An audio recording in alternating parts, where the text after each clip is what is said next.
Hello friends, तो welcome back to my channel smart study lecture में। चलिए friends, आज के इस नए वीडियो में मैं आपको बताने वाला हूं कि क्लास 12 फिजिक्स यानी कि मात्र 30 दिनों में फिजिक्स की तैयारी आप कैसे कर सकते हैं और आप बोर्ड एग्जाम में अच्छे मार्क्स भी ला सकते हैं। तो मात्र केवल आपको 30 दिनों में आपको एक बेस्ट स्ट्रेटजी आपको फॉलो करनी है। और चलिए देखते हैं फ्रेंड्स कि आपको क्या क्या फॉलो करना है कि आप फिजिक्स की पूरी तैयारी मात्र 30 दिनों में ही कर सकते हैं। तो देखिए फ्रेंड्स, यहाँ पे मैंने आपको पार्ट वाइज कैटेगराइज कर दिया है। तो यहाँ पर देखिए जो आपके 3 नंबर वाले प्रश्न है और 5 नंबर वाले प्रश्न और 3 या 5 नंबर वाले जो आपके न्यूमेरिकल्स होते हैं, ये आपके किस किस चैप्टर से पूछे जाते हैं। और जो आपके 3 नंबर वाले प्रश्न हैं, ये आपके कौन कौन से आपके इंपॉर्टेंट जो आपके क्वेश्चंस हैं उनको भी मैं इस वीडियो में बताने वाला हूं।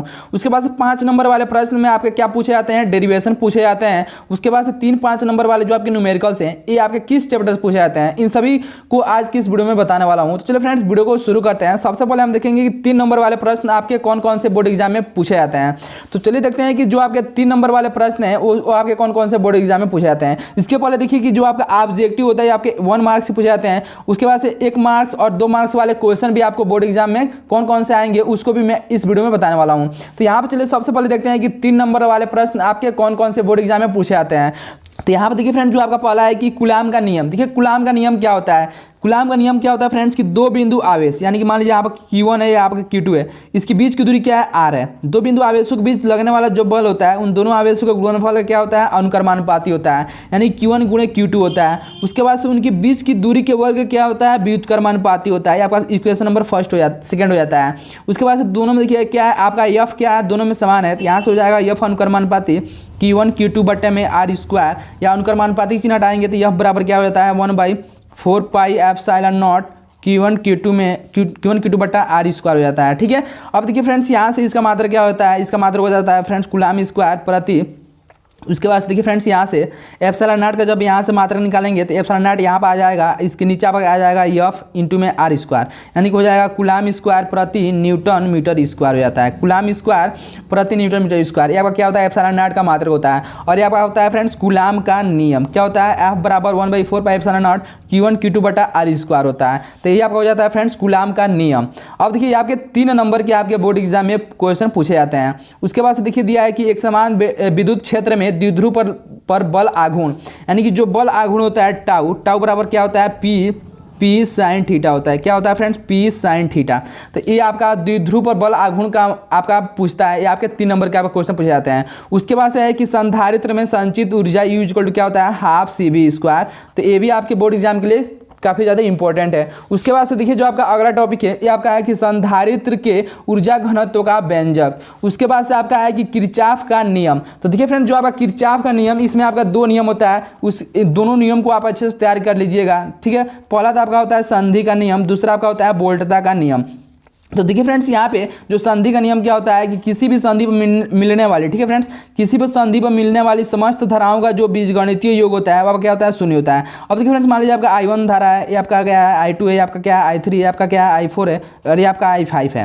देखिए जो आपका संधि पर जो धारा आता है उसका जो योग होता है, मान लीजिए इस संधि पर कौन कौन सी धारा आ रही है, I1 और I2 आ रहा है, तो I1 प्लस I2 का जो योग होता है संधि से दूर जाने वाली धारा का योग के बराबर होता है। तो यहाँ पर देखिए क्या दिया है, I4 दिया है, I3 दिया, I5। तो यहाँ से हो जाएगा I3 प्लस में I4 प्लस में आपका हो जाएगा I5। तो ये आपका होता है जो आपका किरचॉफ का प्रथम नियम होता है। अब देखिए फ्रेंड्स, यहाँ से बायो-सेवर्ट का नियम, तो ये भी आपके बोर्ड एग्जाम में 3 नंबर के प्रश्न पूछे जाते हैं। उसके बाद से देखिए दिया है कि फैराडे के नियम।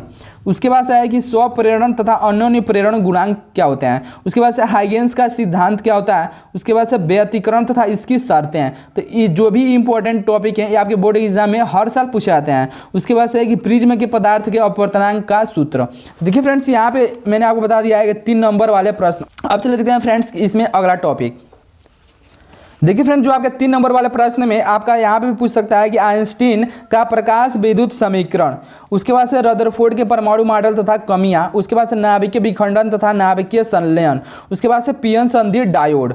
अब देखिए फ्रेंड्स, जो आपका अगला टॉपिक कौन सा था, तो यहाँ पर देखिए फ्रेंड जो आपका अगला टॉपिक है ये आपका क्या है कि 5 नंबर वाले प्रश्न। तो देखिए 5 नंबर वाले प्रश्न में जो भी आपके इंपॉर्टेंट डेरिवेशन है, चलिए देखते हैं कि आपके 5 नंबर वाले प्रश्न में कौन कौन से आपके इंपॉर्टेंट डेरिवेशन है। तो देखिए जो आपका पहला है आपका है अक्षीय तथा निरक्षीय स्थिति में वैद्युत क्षेत्र की तीव्रता, यानी कि ई का जो आपका फार्मूला आता है 1/4 पाई एप्सिलॉन नॉट। यहाँ से क्या आता है फ्रेंड्स, 2p अपान में क्या आता है, आर का क्यूब आता है। तो उसको सिद्ध करने के लिए अक्षीय तथा निरक्षीय स्थिति दोनों के लिए यहाँ पे पूछ रहा है। उसके बाद से समांतर प्लेट संधारित्र की धारिता, ये आपके बोर्ड एग्जाम के लिए मोस्ट इंपॉर्टेंट डेरिवेशन है। ठीक है फ्रेंड्स, अब देखिए यहाँ पे आपका है कि गॉस की प्रमेय, गॉस का प्रमेय क्या होता है, फाई बराबर क्यू अपान में क्या होता है, एप्सिलॉन नॉट होता है। यानी कि गॉस का प्रमेय क्या होता है कि इस प्रमेय के अनुसार किसी बंद पृष्ठ से होकर गुजरने वाला वैद्युत फ्लक्स यानी कि फाई उस पृष्ठ द्वारा परिवर्तित कुल आवेश का यानी कुल आवेश क्यू का 1/एप्सिलॉन नॉट गुना होता है। तो ये आपका होता है गॉस की प्रमेय। उसके बाद से यहाँ पे देखिए व्हीटस्टोन सेतु, ठीक है, जो आपका आता है P/Q = R/S। तो ये भी आपके बोर्ड एग्जाम के लिए मोस्ट इंपॉर्टेंट डेरिवेशन है, तो इसको भी आप अच्छे से तैयार कर लीजिएगा। उसके बाद से है कि दो समांतर धारावाही चालक तारों के बीच बल। उसके बाद से आपका अगला टॉपिक है कि गोलीय पृष्ठ द्वारा अपवर्तन का सूत्र। तो ये भी आपके बोर्ड एग्जाम में 5 नंबर के आपके डेरिवेशन पूछे जाते हैं। उसके बाद से है कि पतले लेंस के लिए अपवर्तन का सूत्र, क्या पूछ रहा है फ्रेंड्स, पतले लेंस के लिए अपवर्तन का सूत्र। उसके बाद से है कि हाइगेंस के सिद्धांत के आधार पर परावर्तन व अपवर्तन की व्याख्या।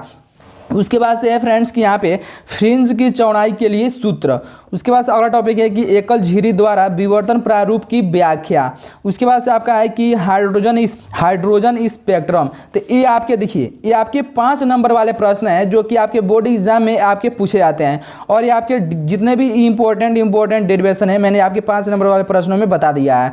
अब चलिए देखते हैं कि जो आपका अगला टॉपिक है फ्रेंड्स, यहाँ पर देखिए जो आपका अगला टॉपिक है ये आपका क्या है कि 3 या 5 नंबर वाले न्यूमेरिकल्स। तो देखिए जो आपके न्यूमेरिकल्स होते हैं ये आपके किस चैप्टर से पूछे जाते हैं, तो चलिए मैं आपको वो भी बता दे रहा हूँ। तो देखिए फ्रेंड जो आपके 5 नंबर वाले जो आपके न्यूमेरिकल या 3 नंबर वाले जो आपके न्यूमेरिकल्स होते हैं ये आपका देखिए जो आपका धारिता है, उसके बाद से विद्युत धारा, उसके बाद से प्रत्यावर्ती धारा और किरण प्रकाश की तरंग प्रकाश की एंड नाभिक जो आपका न्यूक्लियस होता है, इन सभी चैप्टर से आपके बोर्ड एग्जाम में न्यूमेरिकल्स पूछे जाते हैं। देखिए जो आपका प्रत्यावर्ती धारा होता है इसमें आपका फ्रेंड्स LCR परिपथ से आपके न्यूमेरिकल्स पूछे जाते हैं। उसके बाद से देखिए जो आपका IRMS होता है I0 अपान में आपका क्या होता है फ्रेंड्स √2 होता है, तो उस पर भी आपके न्यूमेरिकल्स पूछे जाते हैं। विद्युत धारा में देखिए आप किरचॉफ के नियम को अच्छे से तैयार कर लीजिएगा, क्योंकि किरचॉफ के नियम जो आपका होता है उस पर आपके न्यूमेरिकल्स पूछे जाते हैं, वो आपको पूछे जाते हैं विद्युत धारा चैप्टर से। उसके बाद देखिए जो आपका किरण प्रकाश की है इससे आपके बोर्ड एग्जाम में न्यूमेरिकल पूछे जाते हैं। उसके बाद से आपका है कि तरंग प्रकाश की, उसके बाद से नाभिक। तो इन सभी चैप्टर को आप जितने भी इंपॉर्टेंट न्यूमेरिकल्स हैं उनको आप बोर्ड एग्जाम के लिए तैयार कर लीजिएगा। तो चलिए फ्रेंड्स आज के इस वीडियो में मैंने आपको बताया है कि क्लास 12 फिजिक्स का मात्र 30 दिनों में फिजिक्स की पूरी तैयारी आप कैसे कर सकते हैं। तो देखिए मैंने आपको 3 नंबर वाले प्रश्नों को भी बता दिया है, उसके बाद से 5 नंबर वाले डेरिवेशन को बता दिया है, उसके बाद से 3 या 5 नंबर वाले न्यूमेरिकल्स को भी बता दिया है। तो देखिए फ्रेंड्स, और जो देखिए फ्रेंड्स जो आपके ऑब्जेक्टिव हैं और 1 मार्क्स वाले 2 मार्क्स वाले, तो इसका वीडियो मैंने आपको अपलोड कर दिया है, तो आप वहां से जाकर देख सकते हैं। तो देखिए फ्रेंड्स, तो चलिए फ्रेंड्स आज के इस वीडियो में मैंने आपको इंपॉर्टेंट टॉपिक बताया है जो कि आपके बोर्ड एग्जाम के लिए काफ़ी ज़्यादा इंपॉर्टेंट है। तो यदि फ्रेंड्स वीडियो आपको अच्छा लगा हो तो चैनल को जरूर सब्सक्राइब कर लीजिएगा। चलिए मिलते हैं ऐसे एक और नए वीडियो में, तब तक के लिए धन्यवाद।